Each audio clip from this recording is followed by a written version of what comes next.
સુરેન્દ્રનગરના ધાંગધ્રા પંથકના કોંઢ ગામની આ ગામ ઈ સરકાર માને છે એટલું સહેલું નથી, લડાયક ગામ છે. અને બાકી બધે હેલું પડ્યું સરકારને, કોંઢ ગામમાં અઘરું પડ્યું કારણ આ લડાયકતા છે. મરી જવું પણ પીછેહટ ન કરવી, કોંઢ ગામનો બીજ મંત્ર છે એમ કહો તો ચાલે. ત્યાં કુલ 29 થાંભલા નાખવાના થાય છે. 29 અદાણી ગ્રુપ છે. આમાં છે ને બહુ ટેકનિકાલિટી પણ સમજવા જેવી છે. સરકારી તંત્ર કેવું ઉલ્લુ બનાવે છે લોકોને કે ભાઈ આ પાવર ગ્રીડ કંપની સરકારી છે, સરકારી કામકાજમાં દખલ કરોમાં. વાસ્તવમાં આ વાત ખોટી છે.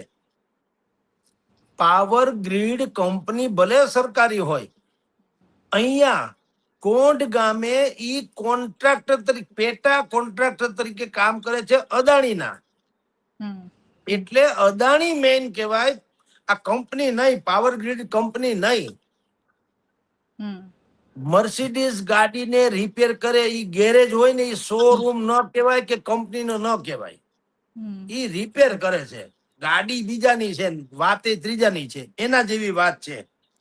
એટલે કેન્દ્ર સરકારે એને કોન્ટ્રાક્ટર, આમાં શું છે, અદાણીએ ટેન્ડર બહાર પાડ્યા હોય કે અમારે આટલા આટલા જમીનમાં થાંભલા ઉભા કરવાના છે. તમે જો મિલી ભગત કેવી ચાલે છે કે ઈ ટેન્ડર બહાર પાડે, એ પછી પાવર ગ્રીડ કંપની ને જ લાગે પાછી, એમ બોલો.